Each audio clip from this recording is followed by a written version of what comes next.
Bonjour. Salut les gars, aujourd'hui on se retrouve avec Romain Tetti et on va parler de quoi? Collecteur d'échappement.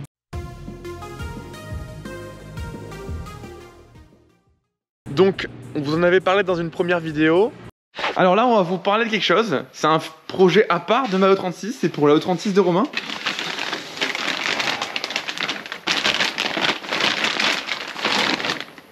Donc ça, c'est un collecteur pour un 3 cylindres.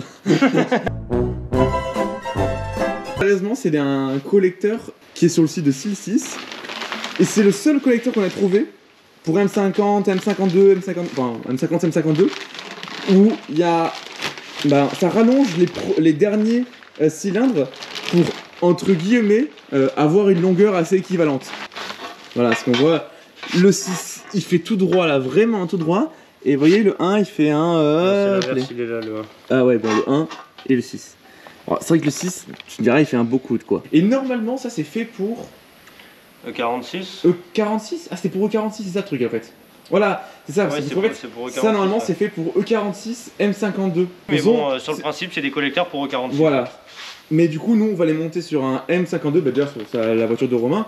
Donc, c'est-à-dire un M52. C'est-à-dire que si ça se monte sur un M52 36, ça se montera sur un M50 36. Et le but de Romain, c'est de faire une ligne... En fait, je vais couper au plus court, donc couper ici et raccorder en 1. Voilà. Le but, c'est de faire un genre de 6-2-1 et en fait de faire une ligne monotube au plus proche des collecteurs. Et du coup, ce collecteur est maintenant monté et Romain a fait une ligne complète avec ce collecteur. Alors le collecteur, tu l'as revu? Ouais, je l'ai modifié. En fait, de base, c'est 2 collecteurs de 46 que j'ai coupés et liés en un seul collecteur en fait. Et au final, la bride permet de se monter sur E46 et sur E36. Tout bénef. Et notre but justement, c'était de faire un 6 en 1 le plus rapide parce que plus tous les flux d'échappement vont en 1 rapidement, plus le bruit techniquement il est beau.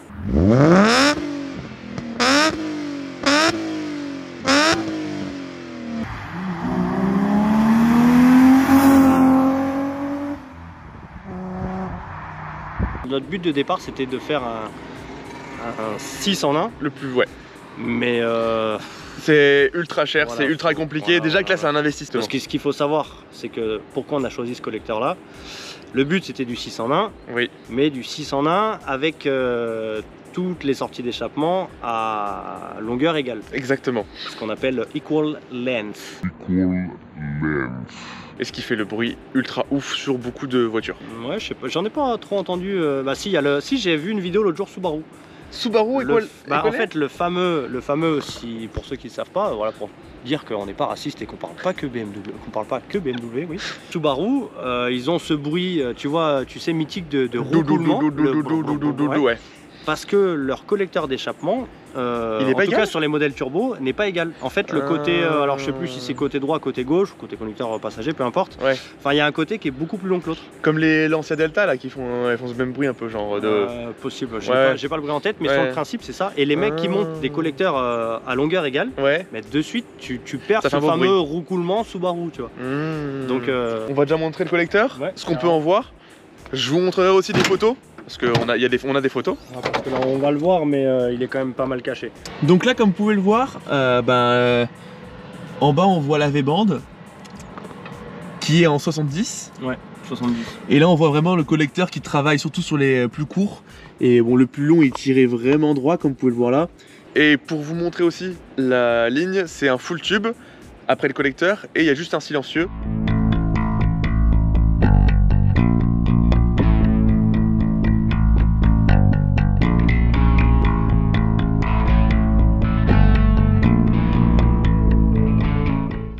Et par contre, le silencieux que tu as, c'est un gros silencieux. C'est un gros silencieux, ouais. Ouais, j'ai fait exprès de mettre un gros silencieux parce que je voulais pas faire trop de bruit. Voilà. Mon but, c'était pas de faire du bordel, je veux juste faire un son. C'est plus la qualité sonore plus que le volume. Je veux pas réveiller les voisins. Mais par contre, ton silencieux, c'est quand même un silencieux, bon, gros, perforé, intérieur, mais ça reste un tube quand même. Ah oui, c'est du tube perforé, ouais. Donc voilà, ouais, c'est vrai qu'il est gros. Ouais, non, tu t'en aperçois pas parce que la sortie, elle est un peu orientée, donc. Ouais. T'as pas l'impression qu'il est gros vu de derrière, mais en fait, il est quand même relativement imposant. Ouais, d'accord. Et donc c'est un full 70. Full 70. Pour le côté valve, parce que là j'ai fait une ligne full tube oui. et j'ai rajouté un petit silencieux intermédiaire avec une valve histoire d'insonoriser un peu. Alors au niveau volume sonore, je sais pas si ça change grand chose, mais en fait ça étouffe quand même vachement les aigus. Okay. Et on ressent la différence. En charge, limite au ralenti, si tu accélères comme ça, voiture arrêtée, tu t'entendras pas forcément la différence. Ouais. Mais en charge, tu sens, t'entends vraiment la différence. C'est beaucoup moins aigu. Ouais.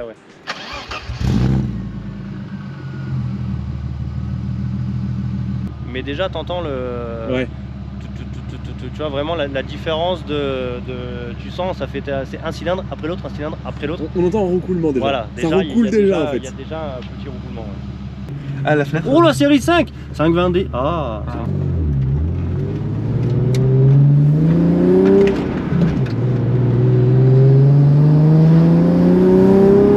Oh là là là là là. Déjà avec là, c'est quoi, c'est 3500, ouais, ça commence à... franchement, vraiment à 2005, entre 2005 et 3000 déjà ça commence vraiment cette histoire de roucoulement. Et moins en haut, mais forcément. Ouais, mais après, tu vois, là, il y a un...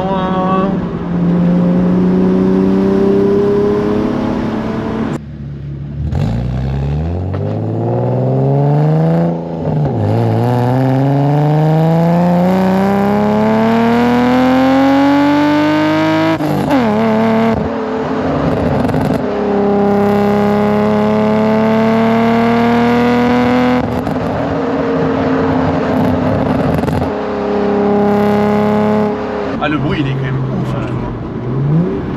Là tu vois, si tu laisses le temps. Ouais. Mais tu vois, on passe de. On passe d'un roucoulement à c'est bon, ça envoie sa mère quoi. Voilà. Ouais,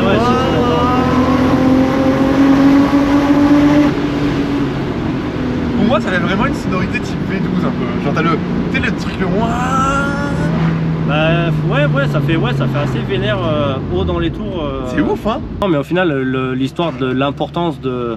Parce qu'en fait, on parle surtout du collecteur, il y a la ligne, c'est une chose. Mais c'est vrai que vraiment l'importance du collecteur, c'est un truc de malade. Parce que ligne monotube, j'en ai déjà eu. Elles ont jamais fait ça change forcément, ça te change forcément le bruit. Ouais. Mais là, ça n'a vraiment rien à voir. Ah, je suis d'accord. C'est moi ou ça sent l'huile cramée? Ouais, c'est normal. C'est toi? C'est pas toi? Non, c'est moi, ouais. Ah merde. C'est quoi? C'est le cache-cul buteur. Ah ouais, ça, ah oui, ça arrive. Une BMW quoi. C'est-à-dire que, ouais, bah, je t'ai dit, c'est les... Et ta DL fait pas? C'est quoi ce bruit? C'est la roue qui touche l'aile. Ah. C'est normal. T'es pas un pote à Anthony Alves toi? Ouais, non, il n'y a pas de pare-soleil. Je t'ai vu. Je t'ai vu descendre le pare-soleil. J'ai essayé mais ça a pas voulu. Beaucoup moins.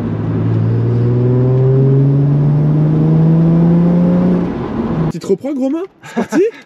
Petite reprog. Là, tranquille, ça, au pif. C'est quoi ton mot de passe? Le jour où il y a un mec qui arrive à faire qu'on puisse faire du live tuning sur les calculateurs Siemens, c'est le mec le plus riche du monde. Alors j'achète un KDFI. Franchement, le KDFI, je me tâte quand même, parce que c'est vraiment relou de faire. Mais ralenti peut-être plus haut. Ouais, on sent c'est plus.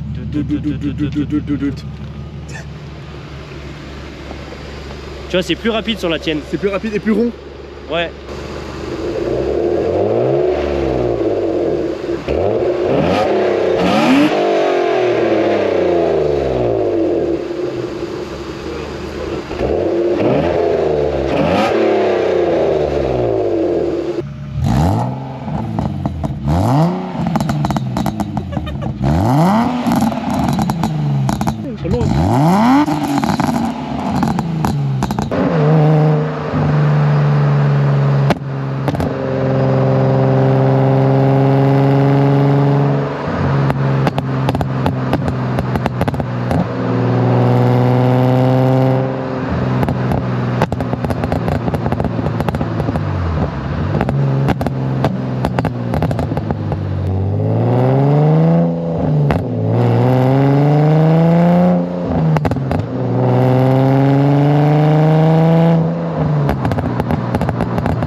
Oh.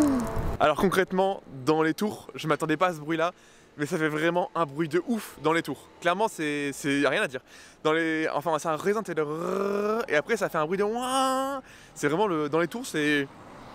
J'ai aucune explication, c'est ouf, c'est vraiment ouf. Je sais pas, j'ai déjà dû faire des bornes là, depuis que j'ai installé le collecteur et tout, là ça fait tellement un... Franchement, s'il y avait une route pour aller tu vois, de mon siège du PC jusqu'aux chiottes, je prendrais la voiture. Non mais franchement, le bruit est vraiment cool, c'est un truc que j'avais toujours voulu faire, de sortir un peu du bruit standard BM. Ouais. Tu sens, t'as quand même, il y a l'âme BM qui est là, mais quand même le bruit, je trouve, est relativement différent. Donc les gars, l'objectif c'était de se rapprocher d'un collecteur 6 en 1 et d'avoir un bruit 6 en 1. Et on n'est pas trop mal quand même. Hein, non, franchement, on n'est pas cool. trop mal. De toute façon, d'un point de vue collecteur, physiquement parlant, c'est vrai que ça se rapproche très. Bah, c'est presque un 6 en 1. Ouais, c'est un 6-2-1, mais très rapide. Moi, je pense que je vais peut-être craquer. Je vais passer devant chez toi tous les soirs. Voilà. Donc, justement, pour parler de ce collecteur, donc sans la ligne, juste le collecteur, tu ferais ça dans un prix de 600-700 euros, ça? Ouais, entre 600 et 700 euros. Voilà. Il faut que j'en refabrique un autre parce que bon, celui-là c'était un peu développement, donc tu sais, il y a un peu de temps gâché à trouver comment faire, machin, tout ça, parce qu'on se dit ouais, c'est facile, il a coupé, il a mis en place, oui, mais non. Faut que le collecteur il tombe à la bonne place dans la voiture, parce qu'il faut pas qu'il tape dans la boîte. Faut que si un jour il y a besoin de faire l'embrayage, bah faut pas que tu sois emmerdé à taper le collecteur. Non mais c'est un truc con. Mais si tu es obligé de tourner la boîte 20 000 fois pour tomber la boîte pour faire ton embrayage, tu vas être vénère quoi. Et d'ailleurs je pense parce que effectivement là j'ai collecteur et ligne complète. Ouais. Maintenant peut-être que ça peut intéresser des gens qui ont déjà des lignes. Alors d'origine ou modifiées ou peu importe, mais qui sont en double ligne. Après je peux proposer un adaptateur qui partirait de la V-bande en 70 et qui irait vers double ligne 50 et 45 d'ailleurs, j'ai mesuré aujourd'hui. C'est 50 et 45 ouais. Je pense que c'est lié, ça fait un bruit de merde ça aussi. Est-ce que les lignes d'origine de 36, donc la descente des collecteurs, les deux tubes, ce ne sont pas le même diamètre. Je pense que c'est pour équilibrer les flux d'air. Ah oui, très important ça aussi. Donc les diamètres de lignes, comme on me dit, j'ai une ligne en 70, j'ai une ligne en 76, sauf qu'en vrai, ça dépend, on parle toujours de l'extérieur, alors que l'important c'est l'intérieur. Voilà. Ouais, parce que c'est là où passent les gaz en fait.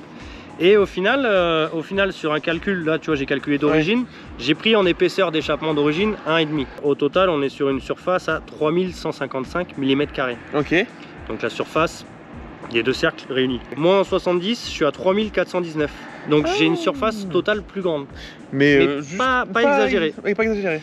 Par contre en 63, alors là j'ai calculé en épaisseur 1,5 pour faire au mieux, et on est quand même en dessous des deux réunis, à 2873. D'accord. Maintenant, je sais pas si c'est vraiment une science exacte, parce que est-ce que le double tube a le même impact qu'un monotube? Alors là. Donc ce serait intéressant de tester aussi une ligne en 63, tu vois. Peut-être. Je vais le ruiner. Alors pour résumer, monsieur Téti. Oui. Moi je veux entendre le bruit de ma voiture en fait. Pour résumer, collecteur 6-2-1, 6-2-1. On peut dire 6-2-1. 6-2-1, ouais. Voilà, 6-2-1. Mais très rapide, genre 6-2-1. Voilà, genre t'entends pas trop le 2 en fait, ça. Et puis voilà, après la ligne complète, on propose tout ce que vous voulez. Voilà, vous voulez de l'échappement, voilà. on le fait. Donc on part de ce collecteur qui fait un bruit de ouf, mais non, c'est affirmé. Et puis voilà, en fonction de ce que vous voulez, une double ligne, une simple ligne. Nous, on vous a montré ce que c'était sur une simple ligne. Donc voilà, voilà le cas. Et bon, bah du coup, on vous dit, il s'en va. Bon, bah à plus les gars, ciao ciao. Allez, ciao ciao hein.